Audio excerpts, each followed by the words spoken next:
Good morning children. Class 8 part 2 जिसका नाम शीर्षक का नाम मुक्ति है। आज इसी पाठ को हम लोग पढ़ने का काम करेंगे। आप लोग ध्यान से सुनिएगा, समझिएगा। जैसा कि पाठ के शीर्षक से ज्ञात होता है, मुक्ति हर एक प्रकार के बंधनों से आज़ादी। पूरे जीवन में हर जीव जंतु को, मानव से लेकर के पशु पक्षी, हर एक जानवर, सबको ये अंदर से एक चाहत रहती है कि हमें खाना भले ही थोड़ा कम मिले, हमारे और सारी सुविधाएं थोड़ा कम प्राप्त हों, लेकिन हम किसी के बंधन में नहीं रहे। आजीवन हम लोगों का यही प्रयास रहता है कि स्वतंत्रता के साथ, आज़ादी के साथ हम लोग अपना कार्य करें और अपना जीवन जिएं। तो पाठ के शीर्षक से ही स्पष्ट है कि मुक्ति, खुले आकाश और खुली धूप का आनंद मनुष्य का सबसे बड़ा सुख है। और अगर इस बीच में कोई खलल पैदा करे तो वहाँ पे हमारा जीवन जो है वह निरर्थक हो जाता है और हम लोग अपने आप में एक घुटन सा महसूस करने लगते हैं और खुल करके न कार्य कर पाते हैं न जी पाते हैं। तो ऐसे में बंधन शब्द ही अपने आप में बहुत ही एक खराब टाइप का वर्ड आता है कि आप या हम या कोई जानवर, पशु पक्षी किसी के भी बंधन में हो तो वह अंदर से संकुचित हो जाता है, भयाकुल हो जाता है और वह खुल करके अपनी बातों को या अपने पूरे जीवन में निर्बाध गति से काम नहीं कर पाता है। तो बंधन बड़ा ही कष्टदायी होता है। अंग्रेजों को यहाँ से भगाने का मेन रीजन क्या था? क्योंकि एक टाइप से हम लोगों को बंधन में ही रखे हुए थे।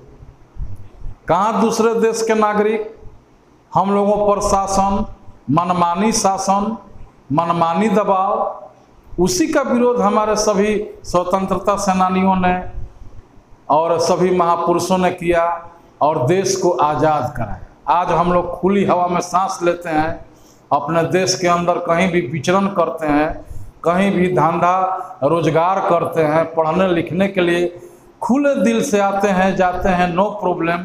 बिहार में भी दूसरे स्टेट का लोग आकर के काम करता है, हम लोग भी दूसरे स्टेट में जाकर के पढ़ाई से लेकर के सारे प्रकार के धंधा पानी कार्यों को करने का काम करते हैं।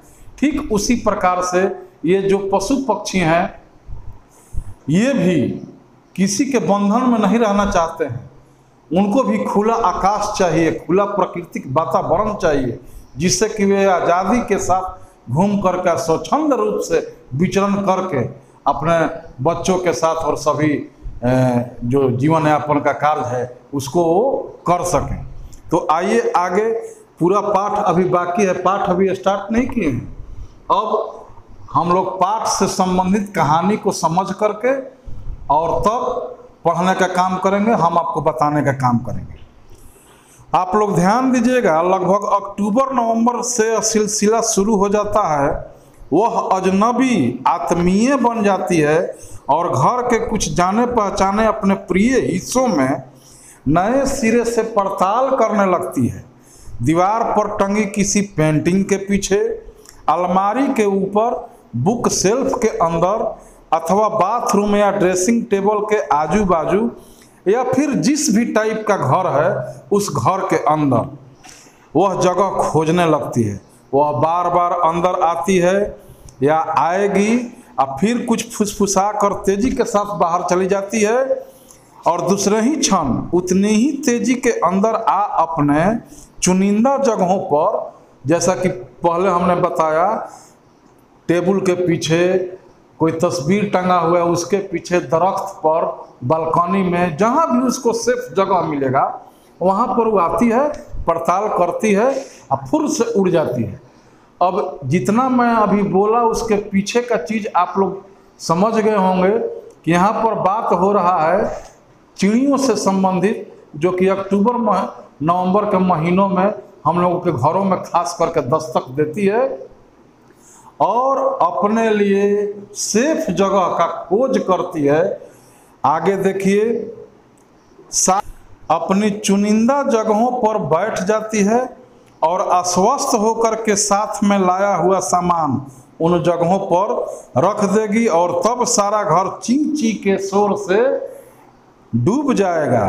तभी महसूस होता है कि चिड़िया के गृह प्रवेश का मौसम शुरू हो गया है। बड़े और छोटे सभी अपनी अपनी तरफ से इस अजनबी मेहमान को बाहर धकेलने की कोशिश करते हैं। घर के बड़े सी सी करके उसे डराते हैं। अब आइए इसको हम लोग समझ लेते हैं। जैसा कि पाठ में बताया गया है कि अक्टूबर नवंबर के महीने में चिड़ियों के खास करके अंडा और बच्चा देने का टाइम होता है।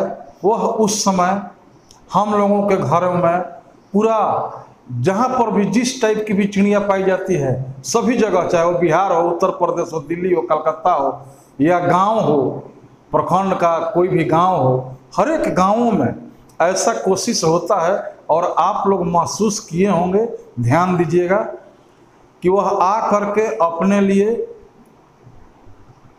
मेज के पीछे, टेबल के पीछे, कोई चित्र टंगा हुआ है उसके पीछे, या घर में अगर किसी भी प्रकार का छोटा छोटा वैसा जगह है जहाँ की ऊपर में हम लोग अपना हाथ वगैरह नहीं पहुँचा पाते हैं, और वह चिड़िया बार बार आ करके पहले तो अस्वस्थ होती है कि यहाँ मेरे लिए सेफ जगह है कि नहीं, सुरक्षित जगह है कि नहीं। तब क्या होता है कि उसके बार बार आने जाने के क्रम को देख करके हमारे घर के गार्जियन और बच्चे लोग भी, ये चिड़िया कहाँ से आ जा रही है भाई, अजीब टाइप का लगता है कि ये कहाँ से दिन भर आके चींची कर रही है, और उसको भगाने का प्रयास चालू होता है। कोई छोटा डंटा से भगाता है, कोई सी सी का आवाज़ करके भगाता है, कोई बोल करके भगाता है कि भागो, कहाँ से आ गई, दिमाग खराब कर रही है।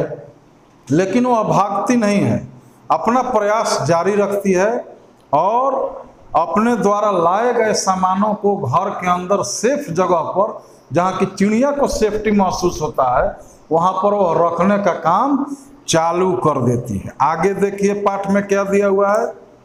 इसके बाद है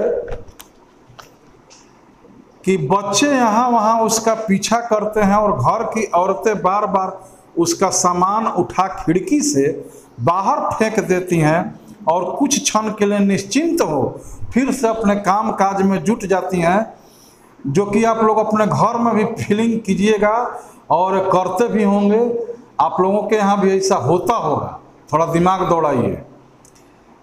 लेकिन उसका लौटना निश्चित है, वह फिर आती है, फिर आती है और अपना सामान चोंच में दाबे तीन के यहाँ वहाँ अपनी पसंद की जगहों पर रख देती है और पूरे घर को अपनी चिचियाहट से भर देती है।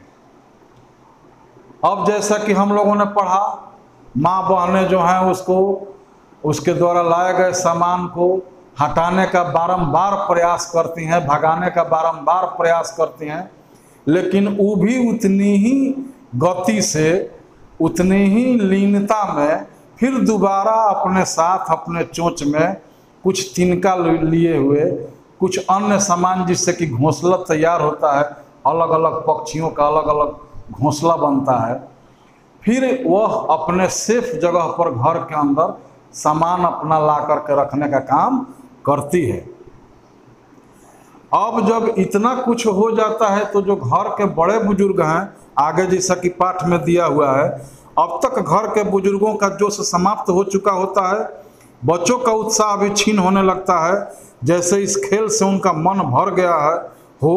औरतें भी उसकी बच्चों जैसी जिद के आगे हार जाती हैं और आगे चल कर के वह चिड़िया जहाँ उसको सेफ जगह मिला, ड्रेसिंग टेबल के आजू बाजू, दीवार पर टंगी तस्वीर के पीछे, जैसा कि हमने पहले बता दिया है, कमरे के हर एक कमरे में, रसोई घर से स्नान गृह तक समूचे घर में मालकिन की तरह उड़ती रहती है, फुदकती रहती है, और इस प्रकार से वह आपके घर को अपना घर मान करके आने जाने का सिलसिला जारी रखती है। अब तक चिड़िया घर का हिस्सा बन चुकी थी। मौसम की शुरुआत में मैंने ज़रूर विरोध किया, लेखक कह रहे हैं कि मौसम की शुरुआत में मैंने ज़रूर विरोध किया, प्रतिरोध किया। 2-3 बार बुक शेल्फ से तिनकों का ढेर उठा बाहर फेंक दिया, लेकिन बार बार चिड़िया को खदेड़ने के नाम पर आधा पौन घंटा भाग दौड़ भी की थी। घर के सारे दरवाजे खिड़की बंद कर दिए थे, यहाँ तक कि उजालदान जो ऊपर में बना रहता है लाइट आने के लिए, रोशनदान भी कहते हैं, उजालदान भी कहते हैं, और जो छोटा छोटा दरख्त घर के ऊपर दीवार में छत के नीचे बना रहता है उसी को कहा जाता है, पर कपड़ा भी बांध दिया गया कि कोई बाहर से घुसे नहीं। परंतु कुछ ही देर में ची ची का शोर मचाते हुई चिड़िया बुक शेल्फ पर बैठी मुझे ताक रही थी। लेखक के बार बार प्रयास करने के बावजूद भी चिड़िया मान नहीं रही है, और अंत में वो सारे प्रयास करते हैं जितना उनसे बन पड़ता है, लेकिन उसके बावजूद भी चिड़िया उनके सामने ही उनसे कुछ दूरी पर बैठी नजर आती है, और ची ची करके वह इशारा करती है कि मैं यहाँ हूँ। और लेखक भी देखते हैं, पूरा परिवार भी देखता है, बच्चा सहित सभी बड़े बुजुर्ग, महिलाएं, बेटी बहन सब लोग देखती हैं, और देख करके चुप लगा जाती हैं। हथियार डालने के अंदाज में मैंने उसकी ओर देखा। बुक शेल्फ जो अभी अभी मैं साफ कर रहा था वह वहीं बैठी थी, और पास में एक सूखा हुआ तिनका पड़ा हुआ। अब इसके बाद देखिए कितनी मार्मिकता और भावनात्मक बात आती है। चिड़िया जो है उसकी आवाज़ हम लोग नहीं पहचान पाते हैं, लेकिन वह अपनी भाषा में हमें कुछ समझाना चाहती है, लेकिन हम लोग उसकी भाषा को नहीं जानते, पकड़ नहीं पाते, इसलिए ध्यान नहीं देते हैं। ची ची ची ची मैंने तुम्हारा क्या बिगाड़ा, तुम क्यों नाराज हो। वह अपने भाव में ऐसा ही कुछ कहना चाहती है हर घर के अंदर, हर घर के मालिक से, बच्चों से, बड़ों से, बूढ़ों से, कि मैंने तुम्हारा क्या बिगाड़ा है, तुम क्यों परेशान हो, क्यों नाराज हो। उसकी बेचैनी, सरलता और आत्मीयता को देख मैं करुणा और दुलार से भर गया।